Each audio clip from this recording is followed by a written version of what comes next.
Hey guys, what's up? It's Charles Float here, and welcome back to the channel. And welcome back to another episode where I'll be interviewing SEO entrepreneurs and experts from around the world. In today's episode, we've got a very special interview for you today. Please welcome the man who leaked the Google algorithm, Erfan Azimi, ladies and gentlemen. Hey folks, pleasure being here. The biggest news story, I think, in the last decade, right? In like the 2020s in SEO has probably been this leak. I don't think I have been in an SEO chat room, in an SEO social group, in anything that hasn't in some way been talking about this leak over the last few months. So before we get into, the nitty-gritty, what everyone is coming here for, do you want to kind of give a bit of an introduction to everybody and where you come from, who you are? Sure. My name is Erfan, and I've been actually doing SEO since 2009. Not professionally, though. I have my own site, a download site, and promoting downloadable software content. Then, after a couple of months, I did take a look at at the time, Google Webmaster Tools, which is now rebranded Google Search Console. And the site had, I believe, 50,000 daily traffic or monthly traffic. I cannot recall correctly.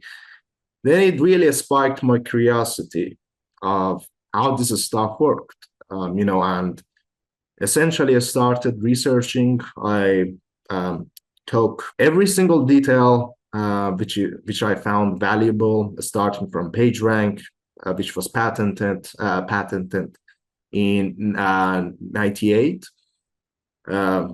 Then anchor text data, the use of let's say informational retrieval scoring, keyword frequency, the title tag, and also quality scoring system, which is similar to Panda.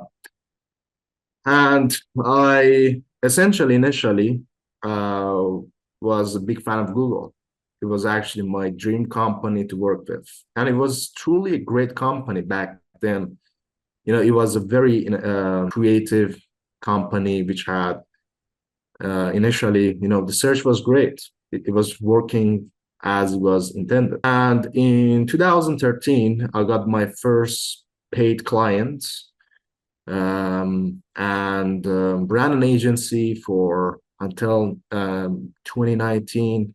I took a break for 2 years from SEO, complete break, like not touching sites, not doing anything.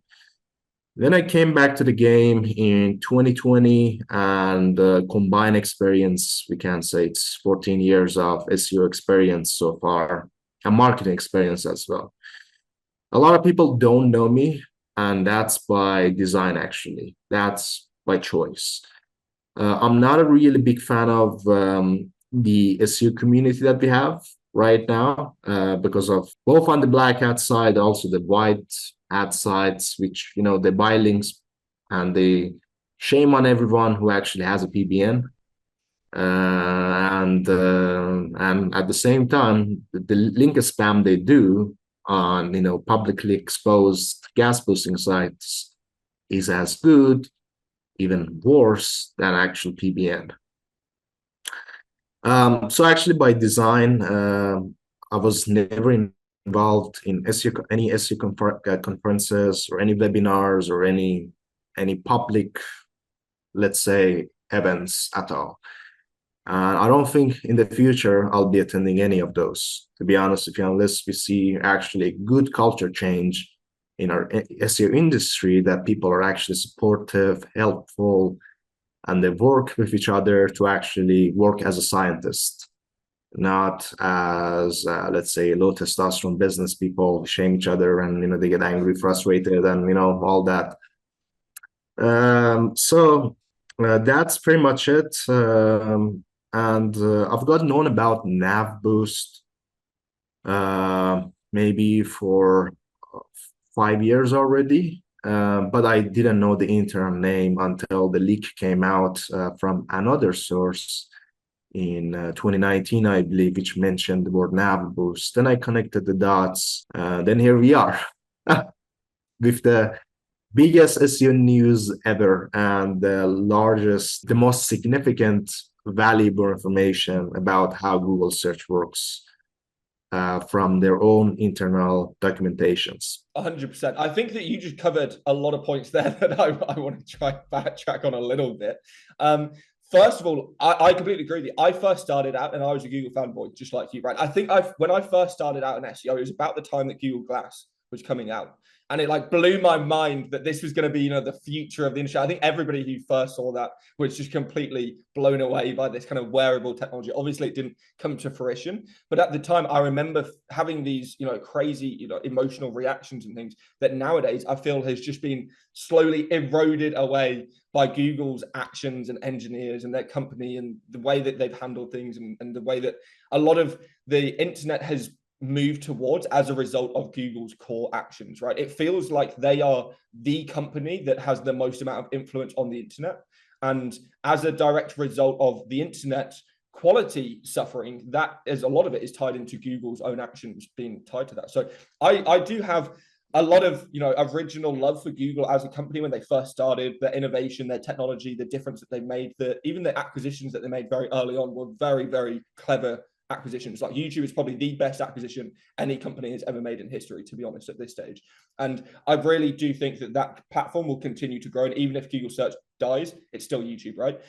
I do think, however, that the company, like you said, has just slowly moved away from that search quality results towards taking away clicks and moving them arguably either not even necessarily into their own pockets. Yes, a lot of the time it is to profiteer on their ads, but a lot of the time it's also just favoring their corporate partners, which just feels like this a kind of reflection of the real world where everything is just moving towards this, like, the kind of top of the funnel property where all these large corporations are just taking more and more of the pie and less is being given to the man in the middle and the men at the bottom.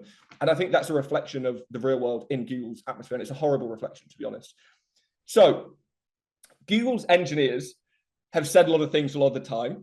Where did you come up with the idea to find this research? How did you find this leak in the first place?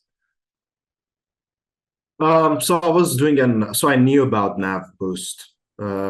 So it actually, 2019, when the leak came out, which mentioned the word Navboost, and it talked about clicks and doc anchors being the most significant ranking factors. So doc anchors, let's call it contextual links, the anchor system, which is links, and then I had to figure out what this Navboost is, and I got at that leak. I connected that to the clicks and user interactions.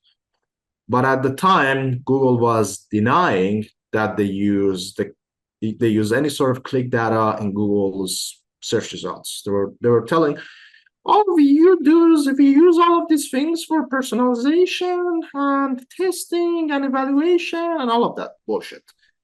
They actually use it directly in the search results. And so I was very curious. I very much trusted John Miller. Back then, there was weekly office hours hangouts, and which Google's John Miller, which is their old name, is search webmaster trends analyst, which is what webmasters do, reporting it to the community and also reporting it to Googlers. Nowadays, it has changed. The name has changed, but it's essentially the same agenda. So I jumped on a call with Google's John Miller and asked, provided a sample, and I did that with a trick. So I asked John, if users are searching for buy Viagra and not click on buy Viagra, if they choose buy Viagra terms for Viagra, does Google now going to show buy Viagra instead? And he paused for a few seconds. And he, yeah, our systems could do that. And I said, okay. But I was at that time, I was not sure if it was the analyzing the query log data and associated keywords. So let's say you search for Viagra and change query to buy Viagra. That could make sense as well. But I wanted to actually, because I knew the fact will not be giving me the answer, so I had to get it. So I used the technique. So I asked, so in order to get information from someone, you need to provide inaccurate information so they can correct you instead. So I asked, John, but I've seen people manipulated using bots. And I said, no, no, no, no, no, no. It's unlikely. We do have a lot of practice with that. Practice was actually the word he used. And they said, we're like already doing a great job with our ads system, ads, click fraud, click spam detection systems. And I said, but I've seen people actually manipulate it. So if clicks do come in this way, then yeah, it can be used or whatever. And then I knew about it for years, 5 years, 4 years, and I kept this to myself. Every time Google was like denying the use of interaction data, I was like, God damn it. A good person doesn't lie. At least don't say anything. No comment, provide no comment, but don't lie. And then I wanted to actually strike. I really wanted to actually get a Googler to actually have an interview with him. I'm providing all the DOJ evidence, unseen documents to use that we can use as an evidence to actually strike them. It didn't work. The Googler declined my request. And I came home, but he gave some internal names of Google systems, which was helpful. And at the time, me being heartbreaking, let's say, because, you receive a rejection for a day or two, you're like, oh my God, that's not good. I started searching. I started, Googling every single internal name that I had to find some documentations around Navboost. Out of luck, thanks to God, thanks to karma, I found it on Google's own search results. And when I came across a document, I was not surprised, not emotional, not, let's say, overwhelmed with emotions at all. I was like, oh, cool. So I had access to the leak around maybe 5 to 7 days before I actually send it to Rand Fishkin, so we can actually write an article about it, expose Google's evil, lying mechanisms for controlling the directions of webmasters. I emailed Rand Fishkin in May, I believe, but it took him a few weeks before he was actually comfortable enough on jumping on an interview to discuss the Navboost system. So the call was not supposed to be about the leak, but it was supposed to be about Navboost. Because Navboost is what I really cared about. I was not intending to make the whole thing public. And after a few emails, after I believe 15 to 20 days, Rand finally,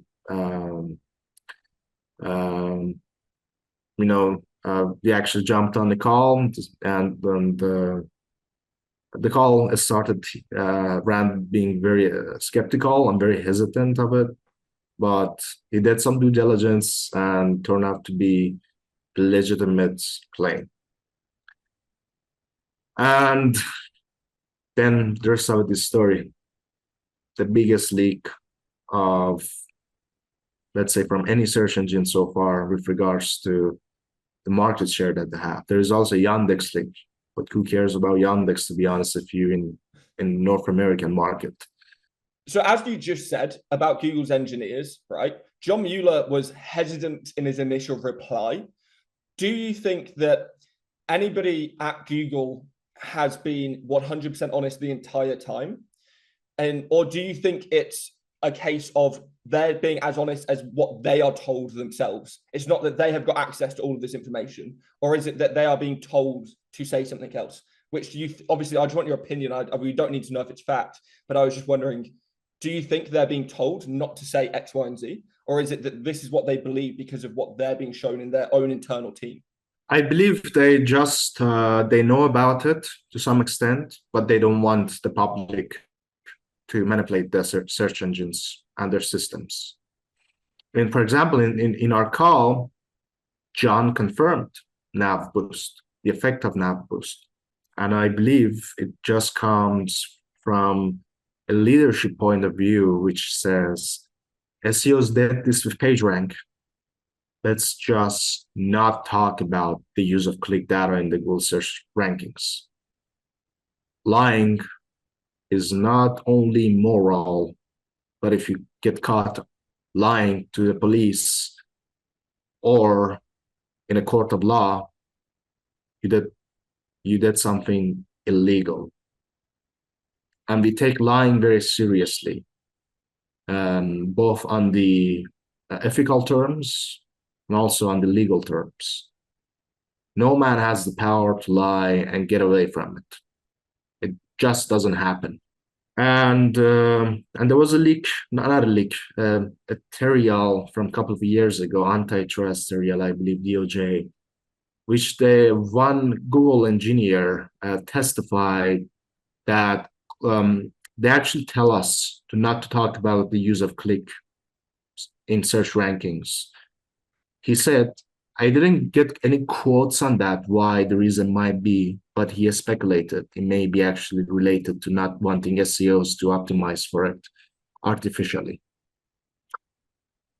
And at the same time, I don't believe John Miller or the public relations team are told everything, but they clearly knew about Navboost. So I actually think that in terms of the lying thing, from an ethical and moral point of view, right?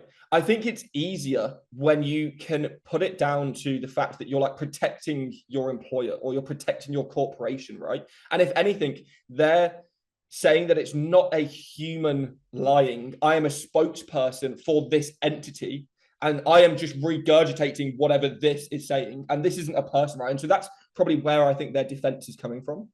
But it's so telling that since this leak, I haven't seen John Mueller's Twitter this quiet in a long time. You know, like he hasn't been tweeted much. I've been blocked by John Mueller. That doesn't surprise me because he's blocked everybody on Twitter. To be fair, he even blocked the organizer of like Affiliate Gathering York, who is the cleanest of like most white hat. He's a YouTuber. Like he makes YouTube videos about like affiliate stuff. He's not an SEO, and he even blocked him. So it's quite surprising that John hasn't blocked me. But then apparently they read my tweets. So that's the other side of things, right? I will say that I do think that this entire leak, that Google is kind of in a position now where whatever the engineers say going forward, it's all going to be taken with a grain of salt. They've kind of lost a lot of their credibility now as a direct result of this leak. And I personally think that that's a good thing because I don't think that we should have ever really been, you shouldn't have been reliant on, as we say in the UK, reliant on straight from the horse's mouth. You shouldn't have been relying on something that is in essence bias, right? So you're relying on the person who is in control and who benefits the most out of you not manipulating them to be actually being reliant on them telling you the truth. That doesn't fully make sense to me, right? Do you think that as a result of this, Google will become less reliant on click data, or they'll try to push the algorithm to become less reliant? Or do you think they'll just say, fuck it, let's go all in and it's now all click data, you know? That depends. If SEO is manipulated to an extent, that becomes a very noisy signal. In the first place, they'll try to combat it using additional spam systems. For example, Penguin for links. Now they will have a cheap algorithm for clicks. Yep. And on top of that, they may actually readjust the scoring process for Navboost. That's the first step. But if those attempts, which may take months to years, fail, Navboost becomes a very, very unreliable signal. They may actually replace it with another system. and but it may actually take years. And I don't think, as a result of the leak, a lot is going to change. But defenses are going to be built to combat manipulations, which are already there in the first place as well, even before the leak. And a lot of people claimed, even before the leak, that their headless browsers with residential and forgery proxies actually works. Bullshit for organic SEO. Complete bullshit. It doesn't work. Well, if it works, then why haven't you get any result on this? They claim, okay, I got a spike in rankings for like 5 hours for for a keyword with like 10 search volume, and at the same time I built links to it. I did all of that, and you understand, it just snake oils, bot people try to make such claims. Although Navboost theoretically could be manipulated, potentially could be manipulated, but it's very hard. It's very hard. So I'm going to some ways of people actually try to manipulate Navboost. So there was a company, I believe. I've been told this story of how they actually manipulated Navboost. So do you know about this TV receivers? There's this, TV receivers which are, are connected to the internet. A company actually uses particular receivers with the home's IP address, and they use some sort of a smart browser, which I'm not going to name any details, to prevent manipulation. And that smart browser was configured in a way that made things look natural, and they sold this receiver to thousands of people, and they had this powerful, gigantic network for doing click fraud manipulation and also Navboost manipulation. And on top of that, zombie traffic coming from hacked devices. Navboost could be used to manipulate that, but it is illegal and it's immoral. If someone is watching this, if you get caught doing that, it's jail time. So it's possible to manipulate it. It's gameable, but it's very, very difficult. This tool claiming it does CTR manipulation may not be your answer for influencing the rankings in the long term. I know that people's first question is going to be, okay, so how is it so complicated? Why is it so complicated, right? And I think I can immediately answer that for you. And it basically is, if somebody is searching for a query, right, you're trying to manipulate natural user behavior for that query. Do you know how difficult it is just to even get the maths right to try and know how many clicks that result at number 9 or number 10 or whatever is going to get to naturally then incrementally be increased to go to number 1? Just getting the maths on that alone right, and getting the timings right so that it doesn't all come in the same time and it's not spammy and it's drip fed. All of that is just so complicated in and of itself that the only people that I've ever really seen be very good at it at scale is the French, right? And that's because they're so interconnected with their community that they've got these crazy bot networks and they've got all these crazy intricate networks and things going on because they share together. And that ends up creating this kind of enabling them to have got all this data on like SERP statistics and SERP click-through rates and all these kind of crazy stuff that's combined across different niches and that it's got categorized. And they've gone so deep down this rabbit hole, but it's exactly what you just said.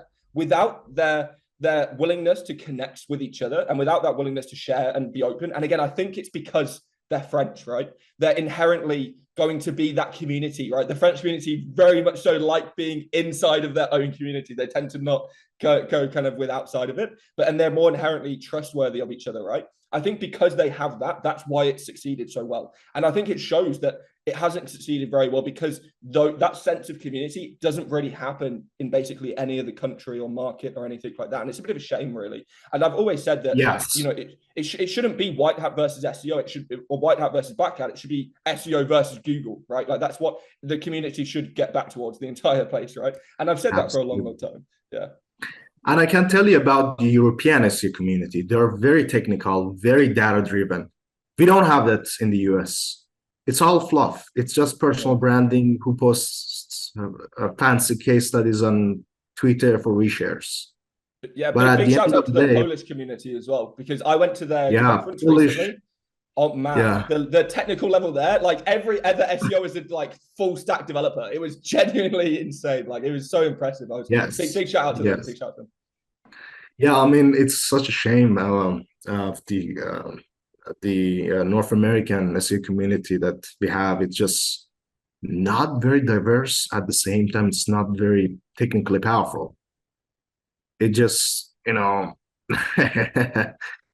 just they mostly care about retweets, shares, followers. Oh, That's let's it. destroy that guy. Let's destroy this guy. But at the end of the day, this smart European guy is actually doing some machine learning stuff for data intelligence. That guy doesn't have a thing in Twitter. He's not publishing anything, but it's getting results. Yeah, exactly. And some of That, those results are, levels and levels and levels ahead of some of the results that, the American SEO community yes, are aiming to get as well. yes. But shout out to a lot of great folks too, which they do an amazing work in the US, but at least they try to. Not not the best quality of services, not the best results, not the best technical acknowledge, but at least they're not giving up, and that's good. I respect that. Yeah, I've met a lot of Americans that have come over to the European conferences, especially the British ones, and they're like, "Wow, we do not have this in the US." Like the level of these talks and the level of the attendees and everything is just so much higher than in the US. And I think again, it's to do with that corporatization, where the wrong people get sent to these events and things. It's all like these kind of event level sales staff and things like that. When actually you want the people who are actually doing the stuff to be sent to these events, representing Yeah. you, engaging, learning, Yes. adapting, getting to that next level, right? But it just doesn't seem Absolutely. like that is the case. And I also think that to some extent, the American kind of social system, the best people in America in terms of SEO are probably actually the quietest. They tend to have that kind of more controlled or kind of inner introverted ego rather than kind of the loud Americanized, as big as we can possibly be kind of thing, which is where you get probably the kind of more of that corporatization stuff. Whereas I actually like listening to the littler guys who maybe got the quieter voices, who are kind of coming up on stage and like, "Hey guys, it's nice to see you," kind of thing. But those are the ones that you want to be listening to. They're the real geeks, are the ones that you're going to get the most out from. So I can't speak volumes enough. If you've been American, you don't think much of the SEO conferences, come to one of the European ones. If you don't know which one to come to, drop me a DM. I've been to basically all of them. I'll give you some recommendations, right? So I wanted to actually ask you about Google itself, and if you've been contacted by Google after the leak. I know that Dan Petrovich, who also had access to this file, he did a Google bug bounty request initially, and they actually declined it and said that it wasn't a bug, and then backtracked and later actually paid him about $10,000 or so. So it turns out it was actually not meant to be released. Have you been contacted by Google? Have there been any kind of legal repercussions as a result of this? Have you had any problems? That's a good question. I got in the first 3 days of the leak, I got a lot of LinkedIn views from Googlers, both from their legal team and from their engineers too, from YouTube as well, from Chrome as well.